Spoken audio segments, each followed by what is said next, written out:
మోకాల నొప్పులకు ఎటువంటి సర్జరీ లేకుండా ఎపియాన్ పెయిన్ క్లినిక్ అందిస్తున్న అత్యాధునిక చికిత్స. యానిమల్ ప్రోటీన్లో కొన్ని మంచి ఉంది, చెడు ఉంది. Animal protein high quality protein. For example eggs అనుకోండి, మంచిది యానిమల్ ప్రోటీన్. అదేవిధంగా కొంతవరకు ఫిష్ మంచి ప్రోటీన్, అంటే దాంట్లో ఎక్కువ ఫ్యాట్ లేదు. కానీ ఇప్పుడు రెడ్ మీట్ అనుకోండి, దాంట్లో సాచురేటెడ్ ఫ్యాట్ ఎక్కువ, అది మంచిది కాదు. అసలు రెడ్ మీట్ అనేది తినకూడదు అసలు. ఈ రెడ్ మీట్ వల్ల మనకి బాడీ హార్మ్ కాకుండా ఈ బాడీలో క్యాన్సర్స్ రావటము, కోలన్ క్యాన్సర్స్ వెస్టర్న్ కంట్రీలో చాలా ఎక్కువ పాలిప్స్ అది రెడ్ మీట్ వల్ల. So red meat complete avoid చేస్తేనే బెటర్. సో ఇవి కొన్ని జనరల్ ప్రిన్సిపల్స్ మాట. దీంట్లో స్పెసిఫిక్గా మేము ఈచ్ పేషెంట్కి అడ్వైస్ చేస్తుంటాం. ఎందుకంటే ఇవి ఇంపార్టెన్స్ ఎందుకు వచ్చింది వాటికంటే, మన ప్రపంచంలో 5 బ్లూ జోన్స్ అని ఉన్నాయి. బ్లూ జోన్స్ అంటారు దాన్ని, బ్లూ జోన్స్. ఈ 5 బ్లూ జోన్స్లో ఫర్ ఎగ్జాంపుల్ సార్డినియా అని ఇటలీలో ఉంది, అదేవిధంగా లేమలోండా అని చిన్న అంటే ఒక్కనవా అని జపాన్లో ఉంది. ఈ 5 బ్లూ జోన్స్లో ఏమంటే people are living for very long period. ఈ బ్లూ జోన్స్ అవి బ్లూ జోన్స్ అంటారు. అంటే కొన్ని వరల్డ్లో 5 బ్లూ జోన్స్లో people are living mainly 100 years దాకా. అందరు అక్కడ 100 years బతుకుతారు. లాంగివిటీ ఒకటి, హెల్తీగా ఉన్నారు అందరు. డయాబెటీస్ తక్కువ, హైపర్ టెన్షన్ తక్కువ, హార్ట్ డిసీజ్. ఎందుకు అని చాలామంది రీసెర్చ్ చేసి చూస్తే మెయిన్గా వాళ్ళ 2 diet habits, second physical activity. They are all very active physically. 100 years అయినా కూడా వాడు వాక్స్కి వెళ్తుంటే అది చేస్తారు, గార్డెనింగ్ చేస్తారు, సైకిల్తో కూడా వెళ్ళిపోతారు. మెంటలీ బాగా యాక్టివ్ ఉంటారు. డయట్ వాళ్ళది మెడిటరేనియన్ డయట్ అని ఎక్కువ తింటారు. ఇది మెడిటరేనియన్ అంటే olive oil, nuts, vegetables, fresh fruits, fish. Food and యాక్టివిటీసే మెయిన్. ఫుడ్ ఇటువంటి ఫుడ్ అంటే మన బాడీకి ఎక్కువ స్ట్రెయిన్ లేకుండా మంచి ఫుడ్. ఇవి మేము యాక్చువల్లీ మా దాంట్లో రీసెర్చ్ చేసి ఇటువంటి ఫుడ్ ఆలివ్ ఆయిల్ మనం తినలేము. దెన్ ఇవి కన్వర్టెడ్ ఇటు ఇండో మెడిటరేనియన్ డైట్. మా వెబ్సైట్లో దొరుకుతుంది, మీకు 400 రెసిపీస్ ఉన్నాయి. అంటే మెడిటరేనియన్ దోశ ఎలా చేయాలా, మెడిటరేనియన్ ఇడ్లీ ఎలా ఉంటుంది, వేరేగా ఉంటుంది మన దాంట్లో. మన ఇడ్లీ అనుకోండి రిఫైన్డ్ కార్బోహైడ్రేట్, అది తింటే గ్లూకోజ్ తక్కువ ఇంక్రీజ్, మంచిది కాదు. మెడిటరేనియన్ ఇడ్లీ తింటే అలా కాదు, స్లోగా డైజెస్ట్ అయ్యి బాడీకి మంచిది. సో ఏమంటే అంటే మామూలుగా అందరికి ఉన్న నోషన్ ఏంటంటే తొందరగా అరిగేది మంచి ఫుడ్ అని, తర్వాత మన బాడీ చాలా బాగా పనిచేస్తుంది అని ఫీలింగ్లో ఉంటారు. తప్పు. అదే ఐ వాంట్ యూనోటి, అసలు అరుగుదల స్లోగా అరిగేది మంచిది. Body has to work for digestion. బాడీలో స్లోగా గ్లూకోజ్ రావాలా. పేషెంట్స్కే మనకి వి వాంట్ క్విక్ డైజెషన్ ఉంటుంది. మన నార్మల్ పీపుల్కి అది మంచిది కాదు. సార్, ఈ ప్రోటీన్ గురించి మీరు చెప్పారు కదా, ఫిష్, ఎగ్స్ ఇవి చెప్పారు. ఇదంతా నాన్ వెజిటేరియన్ వాళ్ళకి ఎక్కడ నుంచి? వెజిటేరియన్ వాళ్ళకి ప్రోటీన్స్ చాలా. అసలు వెజిటేరియన్ ప్రోటీన్ మంచి ప్రోటీను, దాల్, స్ప్రౌట్స్, ఆల్ లెంటిల్స్లో ప్రోటీన్స్ ఉంటాయి. ఈ బీన్స్, ఇటువంటి దాంట్లో కూడా పెసర మంచిది. ఇప్పుడు దోశ బదులు పెసరట్టు తినండి, మంచిది. మన పెసరట్టు మంచిది చాలా. మీరు ఒక 2 రోజులు దోశలు ఇడ్లీలు ఆపేసి పెసరట్టు తినండి, మంచిది చాలా. పెసరట్టు మన ట్రెడిషనల్గా చూడండి, పెసరట్టు, కోకోనట్ చట్నీ, సాంబారు, అల్లం పచ్చి, ఇవన్నీ మంచి, అసలు హెల్తీ.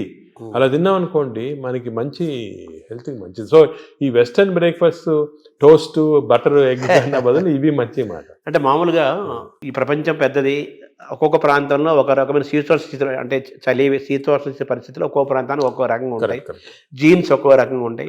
దీన్ని స్టడీ చేసి కొన్ని 100,000 సంవత్సరాల క్రితమే ఆయా ప్రాంతాలకి ఈ ఆహారం మన వాళ్ళు డిసైడ్ చేశారు. 100 ఏళ్ల నుంచి మనం అవే ఫాలో అవుతున్నాము కదా. ఇప్పుడు ఇది మారడం లేదు. నేను అనేది ఏమంటే, మనం ఏ ప్రాంతంలో ఉన్నామంటే ఆ ప్రాంతము భోజనం, ఫుడ్స్ అడాప్ట్ చేయడం మంచిది. అవును, మీరు చెప్పాను కదా, ఫర్ ఎగ్జాంపుల్ పెసరట్టు మన దాంట్లో, అలాగా చాలా చిక్కుడుకాయతో చేస్తారు, లాల్తో చేస్తారు, సాంబారు, ఇటువంటివన్నీ హెల్తీ ఫుడ్స్. ఇవి మనము అదే కంటిన్యూ చేయాలి.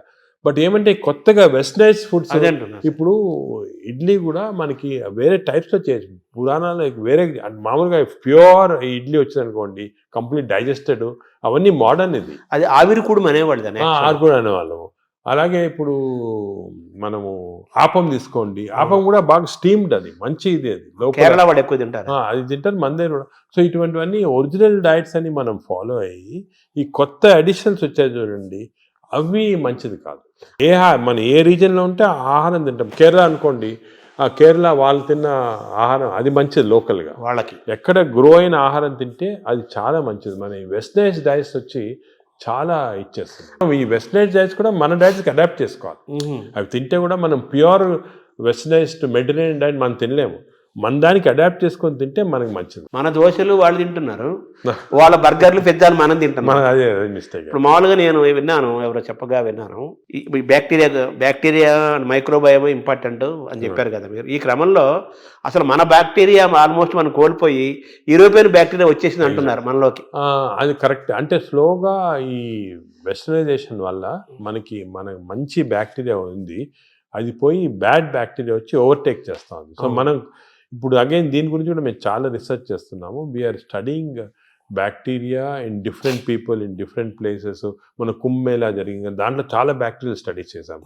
అలాగే వీఆర్ డన్ మంచి రిజల్ట్స్ పబ్లిష్ చేస్తున్నాము. ఇప్పుడు నేను ప్రకారం మన బ్యాక్టీరియా, మన న్యాచురల్ బ్యాక్టీరియా, మన దేశంలో ఉన్న బ్యాక్టీరియా, మన ప్రాంతాల్లో ఉన్న మంచి బ్యాక్టీరియా, అవి ప్రిజర్వ్ చేసుకోవాలి. అవి చేయడానికి కొన్ని టెక్నిక్స్, కొన్ని మెథడ్స్ అవి ఉన్నాయి. అవి మేము ఇప్పుడు ఇంకోటి ఏం చేస్తున్నామంటే రీసెర్చ్, ఈ ఎక్స్టెన్సివ్ బ్యాక్టీరియా రీసెర్చ్ చేసిన తర్వాత ఏవి మంచి బ్యాక్టీరియా, ఏ చెడ్డి బ్యాక్టీరియాని కనుక్కున్న తర్వాత ఈ బ్యాక్టీరియా అనేది మన స్టూల్స్లో ఉంటాయి, కష్టం వేయటం, థెరపీలు ఏమి లేవు. So we're desiccating it and producing what is called capsules. అంటే ట్యాబ్లెట్స్, మన ఈ మామూలుగా యాంటీబయాటిక్స్ ఇటువంటి ట్యాబ్లెట్స్ బదులు ఈ డెసికేటెడ్ స్టూల్ క్యాప్సూల్సే ట్యాబ్లెట్స్ లాగా ఇస్తున్నాం. భవిష్యత్తు అదే అంటున్నారు, ఫ్యూచర్ అదే దాని తర్వాత. సార్ మార్నింగ్ మన తెలుగు వాళ్ళం కాబట్టి మన ప్రాంతం మాట్లాడుకున్నాం. ఇప్పుడు మీ టాపిక్ అంతా లోకల్గా ఏ ఆహారం అవైలబుల్గా ఉందో 100 ఏళ్ల నుంచి అది తినండి, లోకల్గా మనం ఎలా ఉన్నామో దాన్ని ఫాలో. సేమ్ ఫిజికల్ యాక్టివిటీ చూసుకోండి, same activity you don't have to. కానీ ఇప్పుడు ఆ ఆఫీస్లో కూర్చోవడం టైం లేకుండా వేరే అడ్వకేటింగ్, సరే ఎక్సర్సైజ్ 1 అవర్ చేయాలా, ఎక్సర్సైజ్ చేయాలా. ఈ ఎక్సర్సైజ్ కూడా ఇంపార్టెన్స్ ఏమంటే అందరు నేను 1 అవర్ చేస్తున్నా సార్ టైర్డ్ అయిపోతున్నామని అంటుంటారు. ఎక్సర్సైజ్లో 2 టైప్స్ ఉన్నాయి. కొంతమందికి మార్నింగ్ ఎక్సర్సైజ్ చేస్తే మంచిది, కొంతమందికి రాత్రి చేస్తే మంచిది. ఇప్పుడు నేను ఫర్ ఎగ్జాంపుల్ నేను నైట్ చేస్తేనే నాకు ఫ్రెష్గా ఉంటుంది. మార్నింగ్ అది ఎలాగంటే బాడీలో లాక్టేట్స్ అని ఉంటాయి. లాక్టేట్ మెజర్మెంట్ చేసి మనం కనుక్కోవచ్చు.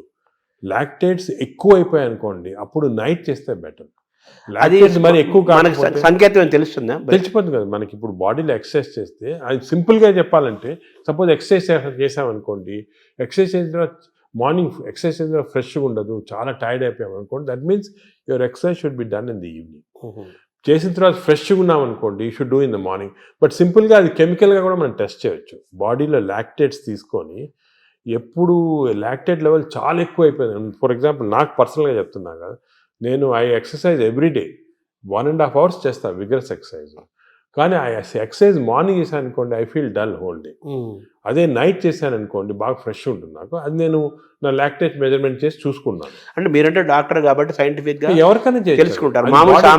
మామూలు మీరు కూడా ఏం లేదు, ఇప్పుడు ఎక్సర్సైజ్ చేసి మీ బ్లడ్ శాంపుల్ లాక్టేట్ లెవెల్ పంపించాను అనుకోండి, లాక్టేట్ లెవెల్ మరీ ఎక్కువ ఉంటే మీరు నైట్ చేసుకుంటారు బెటర్. అంటే మన బాడీ సంకేతం ఇస్తుంది కదా, మైండ్లో కూడా తెలిసిపోతుంది మనకి ఏది ఎక్సర్సైజ్. మీకు కూడా మార్నింగ్ వాక్ చేశారనుకోండి, కానీ ఇంకోటి ఏమంటే ఎక్సర్సైజ్లో ఏదో లీజర్లీ ఫ్రెండ్స్ మాట్లాడుకుంటా, కాఫీ తాక్కుంటా, ఏదో స్మోక్ చేసుకుంటా వాకింగ్ అది విగ్రెస్గా మినిమం పర్ అవర్ 6 kilometers నడవాలి. Minimum 6 is minimum.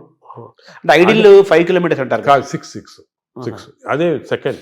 అదేవిధంగా ఈ ఎక్సర్సైజే కాకుండా మజిల్స్ చాలా ఇంపార్టెంట్. మనకేం తెలిసిందంటే మన మెటబాలిజము బాడీ నుంచి మజిల్స్ తెప్పిస్తే మంచిది బాడీకి. సో చిన్న చిన్న మజిల్ ఎక్సర్సైజెస్, హ్యాండ్ ఎక్సర్సైజెస్, ఈ కోర్ ఎక్సర్సైజ్ అంటాం, అంటే బాడీలో ఉన్న అబ్డామన్ మజిల్స్ కోర్, ఈ కోర్ ఎక్సర్సైజ్ ఇవన్నీ చేసి మన బాడీలో muscle strength plus aerobic strength అంటే అలాగా వీ కెన్ డూ ఈ వాకింగు, సైక్లింగు, స్విమ్మింగ్, ఇవన్నీ ఏరోబిక్ ఎక్సర్సైజ్. ఈ 2 ఈక్వల్ కాంపనెంట్ చేయాలి. మామూలు చాలామంది ఉట్టి వాక్ చేసి వదిలేస్తారు, అది లీజర్లీ వాక్. రోజు పొద్దున ఒక 2-3 kilometers ఫ్రెండ్స్ నడిచి వచ్చి బాగా బ్రేక్ఫాస్ట్ తిని హ్యాపీ కరెక్ట్ కాదు, తెలియదు అది. So we have to do the correct type of exercise. Morning ఎక్సర్సైజా, ఈవినింగ్ ఎక్సర్సైజా, ఎంత ఎక్సర్సైజ్ చేయాలా, ఏ బాడీకి ఎక్సర్సైజ్ చేయాలా, abdomen central abdomen exercise, hands muscle, ఇవన్నీ కూడా కరెక్ట్గా అడ్వైస్ తీసుకొని చేయటం బెటర్.